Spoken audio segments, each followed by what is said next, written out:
हरे Krishna everyone. आज हम श्रीमद् भगवत गीता के 16वें अध्याय को शुरू करने जा रहे हैं। आज हम इसके पहले 3 श्लोकों को पढ़ेंगे। देखते हैं हम कितना कवर कर पाते हैं। तो इसमें टोटल 24 श्लोका हैं। इसमें भगवान ने देवताओं के गुणों और असुरों के गुणों का वर्णन किया है। हम्म। और उनके परिणाम क्या है उसका भी वर्णन किया है। हम्म। और उनके कार्यकलाप कैसे होते हैं, असुरों के विचार कैसे होते हैं, उनकी गति कैसे होती है, उनका आचरण कैसे होता है, उसकी उनकी मनोदशा कैसी होती है आसुरी लोगों की। ये सब यहाँ पे हमें पता चलेगा इस अध्याय में। अब इस क्लास के लिए हम बलदेव विद्याभूषण जी की टीका को बेस बनाएंगे ना।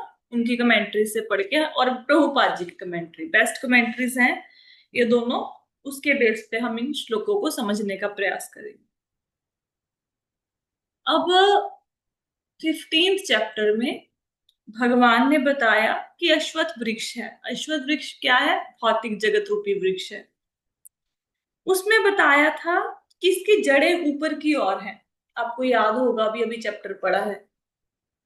और ये बताया था कि इसकी सहायक जड़ें भी हैं, मतलब नीचे की तरफ भी इसकी जड़ें हैं। आपको अगर याद हो तो ये देखो, ये नीचे जड़ें हैं ना। ठीक है, ऊपर भी हैं जड़ें, नीचे भी जड़ें हैं, है ना। जो नीचे वाली जड़ें थी वो क्या थी? नीचे वाली जड़ें थी अच्छे बुरे काम, शुभ अशुभ कर्म, जो राग द्वेष के कारण हम करते हैं। राग मतलब जो अच्छा लगता है, द्वेष मतलब जो अच्छा नहीं लगता। उसके कारण हम जो शुभ और अशुभ, पाप और पुण्य करते हैं, वो क्या है? वो अश्वत्थ वृक्ष की नीचे वाली जड़ें हैं। अब 9वें अध्याय में भी देवताओं और असुरों के गुणों का वर्णन हुआ है। ठीक है। अब जो व्यक्ति सतोगुण में काम करता है, जैसा वेदों में लिखा है उसके अनुसार, तो उन कामों को शुभ माना जाता है। और इसको दैवी स्वभाव में शामिल करेंगे हम। इसका नाम है चैप्टर का दैवी तथा आसुरी स्वभाव। उसको दैवी स्वभाव में शामिल करेंगे। कौन से कामों को? सतोगुण में रहकर किए गए कार्य, वेदों के अनुसार किए गए कार्य, वो दैवी स्वभाव में आ जाएंगे, दैवी प्रकृति में। जो लोग वेदों में बताए गए कार्यों को सतोगुण में रहकर करते हैं, मतलब वो मुक्ति के मार्ग की ओर आगे बढ़ रहे हैं। कौन से गुण में रह के कार्यों को करना है?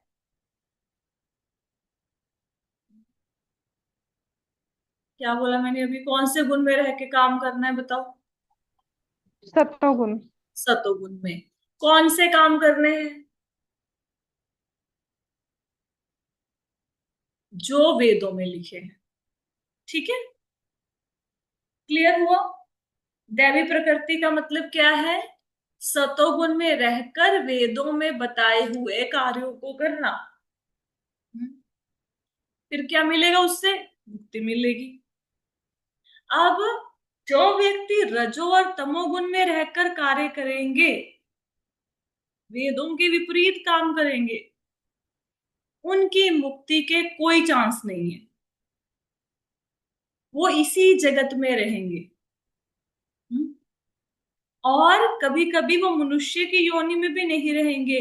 वो पशु योनि या पशुओं से भी नीचे की योनियों में वो, उनकी क्या कहोगे, डिमोशन हो जाएगी, नीचे की योनियों में गिर जाएंगे। ठीक है। तो ये होती है आसुरी प्रकृति। आसुरी प्रकृति में व्यक्ति किस गुण में रह के काम करता है?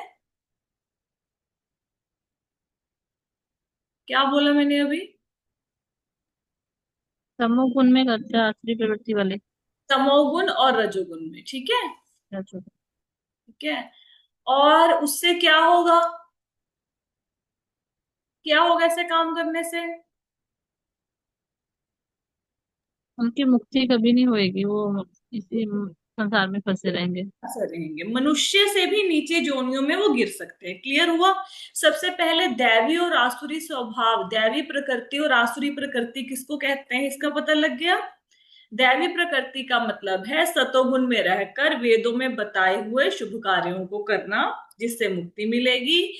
और आसुरी प्रकृति का मतलब है रजो और तमोगुण में रहकर वेदों के विरुद्ध कार्य करना, उससे मनुष्य को मुक्ति नहीं मिलेगी, मनुष्य से भी नीचे वाली योनियों में वो गिर जाएगा। ठीक है।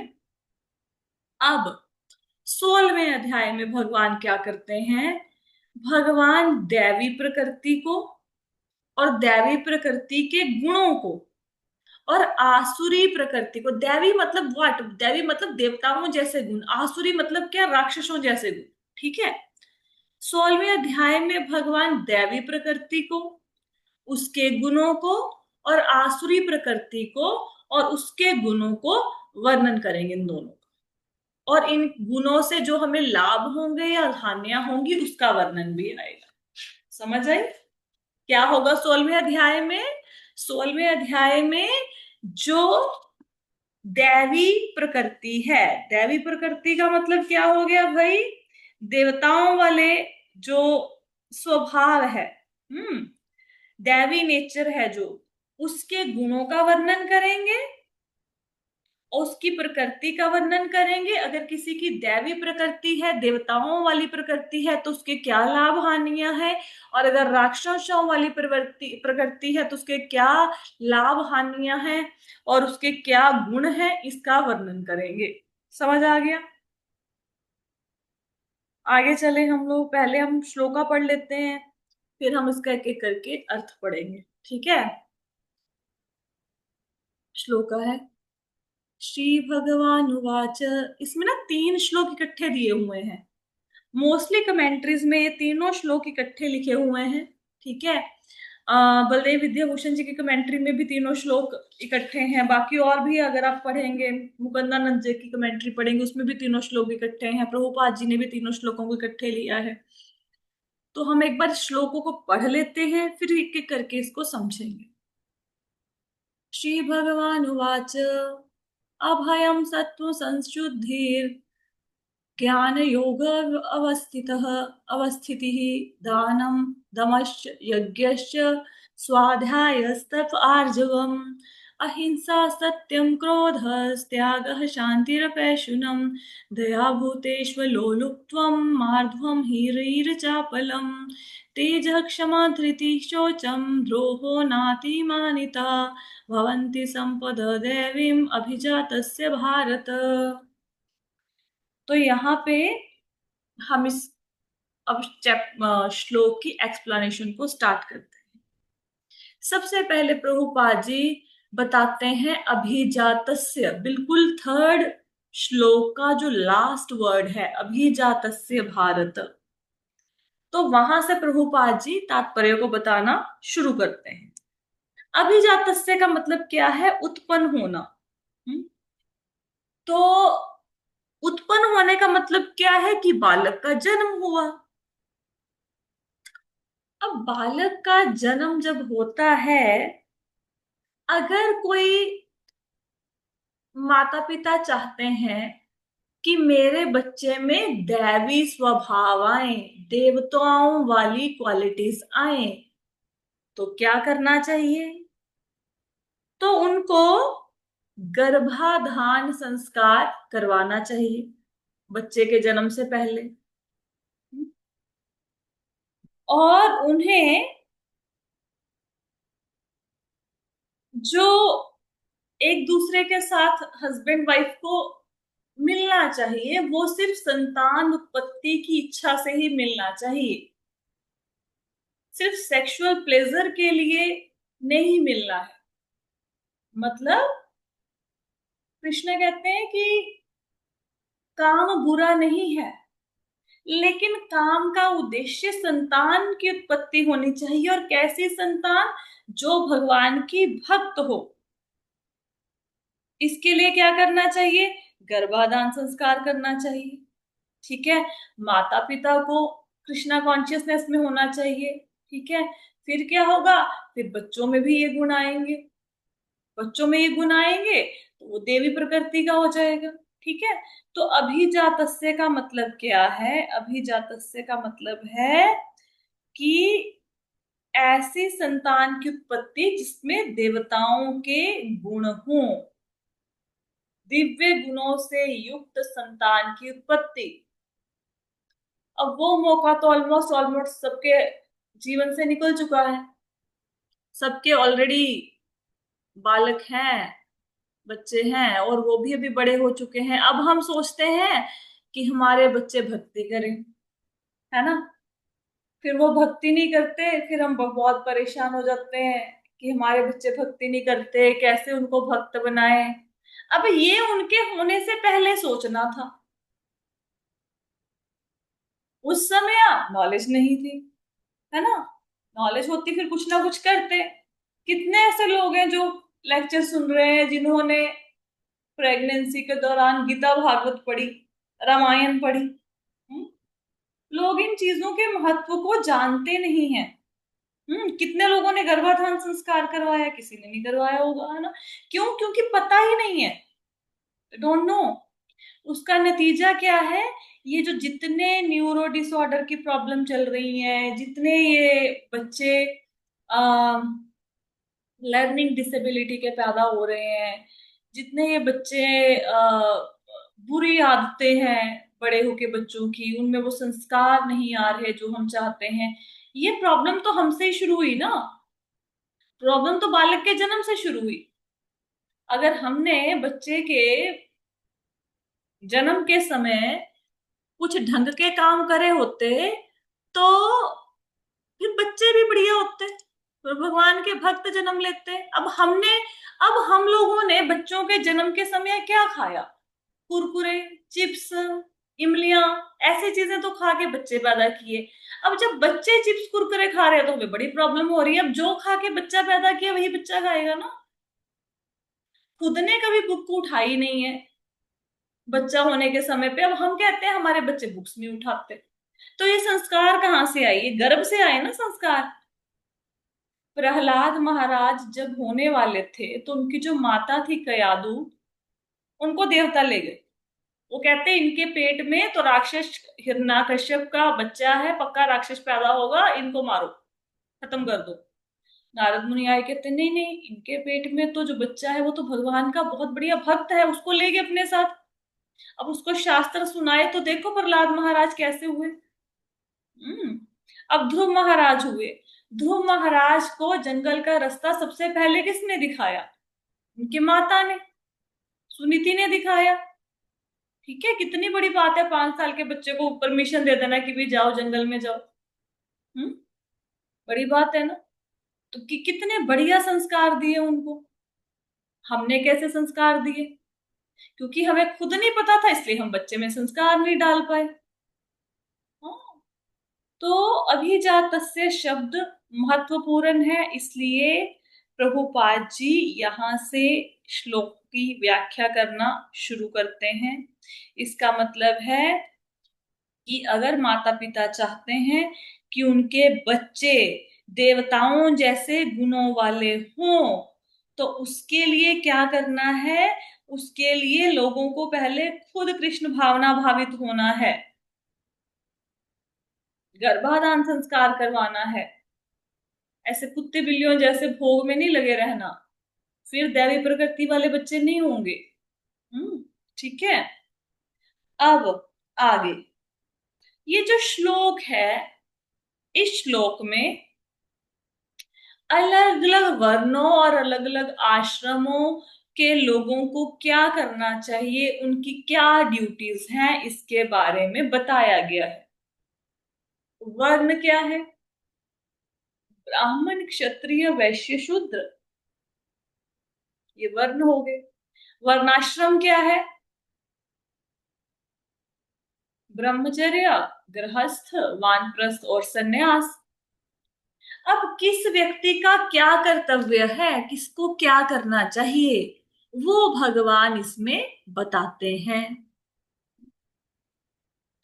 सबसे पहले क्या आता है? सबसे पहले देखो, ब्राह्मण क्षत्रिय वैश्य शूद्र चार होते हैं ना। इन सबसे ऊपर कौन होता है, ब्राह्मण से ऊपर कौन होता है बताओ। माता जी माता जी, महात्मा। हम्म। वैष्णव। वैष्णव महात्मा। वैष्णव। ब्राह्मण से ऊपर होता है सन्यासी। कन्या महाप्रभु ने सन्यास क्यों लिया था? क्योंकि लोग उनकी बातों को बहुत लाइटली लेते थे, सुनते नहीं थे। लेकिन सन्यासी की रिस्पेक्ट ब्राह्मण भी करते हैं। जो सन्यासी हैं वो चारों आश्रमों के गुरु हैं। ब्राह्मण के भी, क्षत्रिय वैश्य शूद्र सबके हैं। ठीक है, सबसे ऊपर है ब्राह्मण। नहीं, ब्राह्मण तीनों के गुरु हैं, क्षत्रिय वैश्य शूद्र, और ब्राह्मण से ऊपर क्या हो गया? ब्राह्मण के ऊपर हो गया सन्यासी। सबसे पहले भगवान सन्यासी के गुणों का वर्णन कर रहे हैं। ब्राह्मण के ऊपर कौन होता है बताओ। सन्यासी। ठीक है, सन्यासी के गुणों का वर्णन सन्यासी। सन्यासी होता है, बिल्कुल सही बात है। तो सबसे पहले है श्री भगवान उवाच। उवाच का मतलब होता है कहना। तो श्री भगवान ने कहा, क्या कहा? अभयम। अभयम का मतलब है निर्भयता। तो सन्यासी में क्या गुण होना चाहिए? निर्भयता। अब निर्भयता का मतलब क्या होता है? सन्यासी इंडिपेंडेंट होना, नहीं इंडिपेंडेंट नहीं, सॉरी, सन्यासी को भय नहीं होना चाहिए। भय नहीं होना चाहिए का मतलब क्या है? कि सन्यासी को अकेले रहना है। वानप्रस्थ में पत्नी साथ आ सकती है, लेकिन सन्यास में पत्नी साथ नहीं जा सकती, बच्चे भी नहीं जा सकते। तो सन्यासी को रहना है अकेला। अब वो बेचारा किसकी कृपा पे जीवित रहेगा? कौन है उसकी कृपा? उसकी कृपा का एकमात्र, भगवान। हाँ, जो उसका एकमात्र आश्रय है वो है भगवान। अगर किसी व्यक्ति को ऐसा लगता है, जैसे हम लोग भी बहुत बार कह देते हैं ना, वृंदावन जाएंगे, हिमालय जाएंगे, हरिद्वार जाएंगे, काशी जाएंगे। अगर किसी व्यक्ति को ऐसा लगता है कि मैं सारे संबंधों को तोड़कर अगर मैं कहीं चला गया तो वहां पे मेरी रक्षा कौन करेगा, जो ऐसा व्यक्ति है उसको सन्यास नहीं लेना चाहिए। सिर्फ उसी व्यक्ति को सन्यास लेना चाहिए जिसको ये पूरा विश्वास है कि कृष्ण जो है वो परमात्मा के रूप में मेरे अंदर रहते हैं, सब कुछ देखते हैं, सब कुछ जानते हैं कि कोई क्या कर रहा है, क्या करना चाहता है। तो अगर मुझे कभी भी, अगर मुझे क्या कि मैं हमेशा जो घर छोड़ के जा रहा हूं सन्यास लेने, मेरी रक्षा कौन करेगा? हर पग पर भगवान श्री कृष्ण करेंगे। मैं अकेला नहीं हूं, चाहे मैं जंगल में रहूं, जंगल में भी भगवान कृष्ण मेरी रक्षा करेंगे। ध्रुव महाराज थे, चले गए जंगल में, उनको डर लगा शेर चीते से। हम रात को कुत्ते के डर से बाहर नहीं निकलते। हमारे अपने घर में कॉकरोच आ जाए, चूहा आ जाए, छिपकली आ जाए, पागल हो जाते हैं, पागल हम लोग। हम्म। जंगल में जाएंगे हम लोग? जा सकते हैं? नहीं जा सकते। हम तो जो ये मतलब घरेलू घरेलू टाइप के जो जानवर है उनसे ही डर जाते हैं। हम सन्यास कहाँ से ले लेंगे? सन्यासी को ये मानना चाहिए, अगर उसका मन में पक्का दृढ़ निश्चय है कि चाहे मैं जंगल में रहूं, चाहे पहाड़ की चोटी पे रहूं, जहां मर्जी जाऊं, हर जगह पे भगवान कृष्ण है, वो मेरी रक्षा करेंगे, वही व्यक्ति को सन्यास लेना चाहिए। नहीं तो घर पे बैठो, गृहस्थ आश्रम का पालन करो। हम्म। तो सन्यासी, और ये किसके लिए है? ये मतलब फीमेल सन्यास नहीं ले सकती, ये जेंट्स के लिए है। ठीक है, हम लोग नहीं ले सकते। तो ये निर्भयता किसका गुण है? सन्यासी का। निर्भयता का मतलब समझ आया कि एकमात्र कृष्ण कृपा ही मेरा आसरा है। डरना नहीं चाहिए कि मैं सब घर बार छोड़ के जंगल में जाऊंगा तो कौन मेरी रक्षा करेगा। अगर ऐसा मन में आता है कि अरे शेर आएगा मुझे खा जाएगा, कौन मुझे रोटी पूछेगा, वहां पे तो सन्यास लेने की जरूरत नहीं है। ठीक है, फिर आगे क्या है? सत्व संशुद्धि, सत्व संशुद्धि ये किसके लिए बोला है? अपने अस्तित्व की शुद्धि। विधि विधानों के द्वारा, ये भी किसका कर्तव्य है? सन्यासी का। हम्म तो जो सन्यासी है उसका माइंड प्योर होना चाहिए। उसने किसी भी स्त्री को देखकर बुरी नजर नहीं डालनी, किसी स्त्री से कोई संपर्क नहीं रखना। यहाँ देखो चैतन्य महाप्रभु थे, वो स्त्रियों को अपने पास तक नहीं बैठने देते थे। स्त्रियां बहुत दूर बैठती थी उनसे। उनका एक शिष्य था, छोटा हरि फॉलोअर था, छोटा हरिदास। उसने क्या किया, उसके मन में किसी स्त्री के प्रति ऐसे बुरा भाव आ गया, तो उन्होंने उसको बाहर कर दिया, छोटा हरिदास को। ठीक है।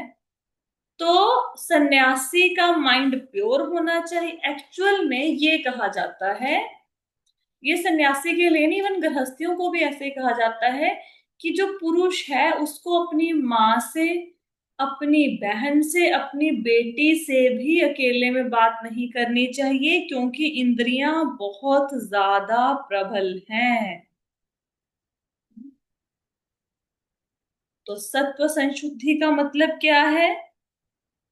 विधि विधानों का पालन करना चाहिए सन्यासी को, और स्त्रियों के साथ संबंध नहीं बनाने चाहिए, धन का संग्रह नहीं करना चाहिए।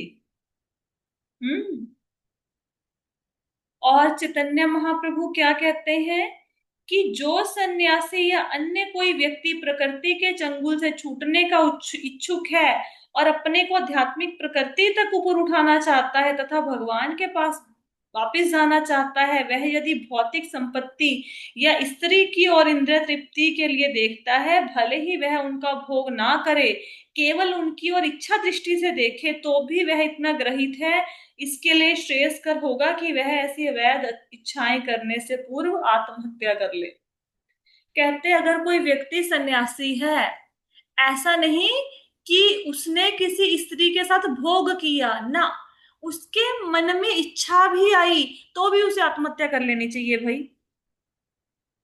ऐसी इच्छाएं सन्यासी के मन में नहीं आनी चाहिए। हम्म तो सत्व संशुद्धि का मतलब क्या है?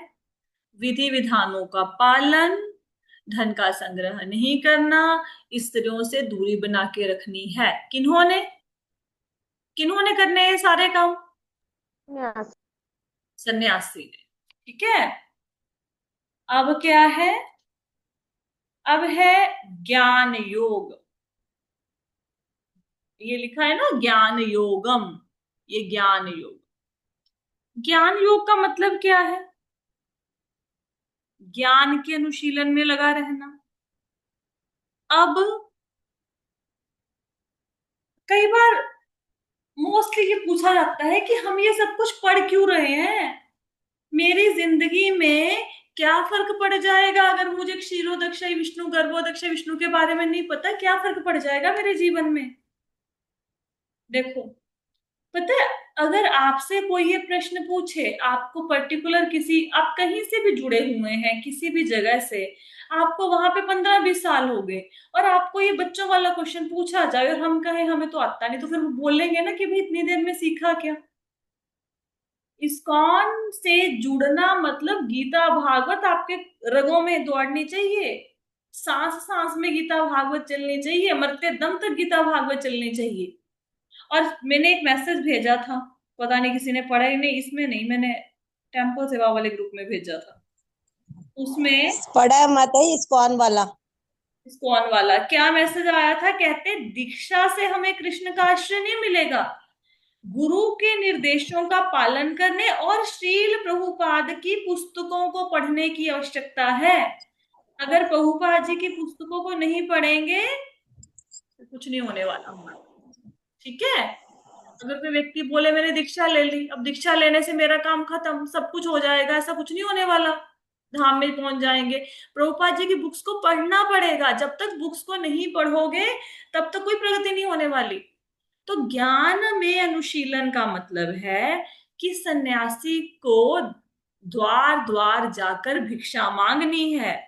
लेकिन भिक्षा मांगने का मतलब ये नहीं कि वो भिखारी है। सन्यासी क्या करता है, सन्यासी द्वार द्वार पर भिक्षा मांगने जाता है, जो गृहस्थ उनको भिक्षा देने आता है उसको दर्शन देता है और कोशिश करता है कि उसके अंदर कृष्णा कॉन्शियसनेस को जगाए, प्रचार करता है सन्यासी, उनको ज्ञान देता है। क्योंकि गृहस्थों के पास इतना समय ही नहीं है कि वो आध्यात्मिक मार्ग पर चल सके, तो सन्यासी उनसे भिक्षा मांगने नहीं आता, उसको भिक्षा की जरूरत नहीं है, वो इसी बहाने गृहस्थों के जीवन का उद्धार करने के लिए जाता है। तो अगर किसी व्यक्ति ने शास्त्रों को पढ़ा ही नहीं तो भिक्षा लेने जाएंगे, भिक्षा लेके आ जाएंगे, ज्ञान क्या देंगे जब ज्ञान पता ही नहीं है। अब हमारे द्वार पर कितने लोग भिक्षा मांगने आते होंगे, किसी ने भिक्षा लेने के बाद हमें ज्ञान दिया है? किसी ने नहीं दिया। ज्ञान देंगे क्या जब ज्ञान है ही नहीं? ज्ञान होगा तो ज्ञान देंगे ना। ठीक है। अब सन्यासी को या तो ज्ञानी होना चाहिए फिर ही सन्यास को स्वीकार करे। सपोज करो ज्ञान नहीं है, ठीक है, तो सन्यास स्वीकार कर लिया, तो उसको प्रमाणिक गुरु से सुनना पड़ेगा। या तो पहले से ज्ञान हो या फिर प्रमाणिक गुरु से सुने, तो इसको कहते हैं ज्ञान में अनुशीलन। तो सन्यासी की क्या क्वालिटीज होगी? 3। निर्भयता, आत्मशुद्धि और ज्ञान का अनुशीलन, ये होगी। देखो, निर्भयता, आध्यात्मिक शुद्धि, आध्यात्मिक ज्ञान का अनुशीलन, राइट। तो ये होगी उसकी क्वालिटीज सन्यासी की। फर्स्ट क्वालिफिकेशन क्या है? भगवान पर भरोसा होना चाहिए। सन्यासी को सेकंड क्वालिफिकेशन क्या है? बहुत स्ट्रिक्ट होना चाहिए और स्त्रियों के संपर्क में नहीं आना और रूल्स एंड रेगुलेशंस को फॉलो करना है। थर्ड है cultivation of knowledge. Cultivation of knowledge का मतलब है कि उसको भिक्षा मांगनी है जाके और गृहस्थों को ज्ञान देना है। पहले ज्ञान अर्जित करना है प्रमाणिक स्रोत से, फिर देना है गृहस्थों को या बाकी लोगों को जो उनके संपर्क में आते हैं। क्लियर हुआ? जी माता जी।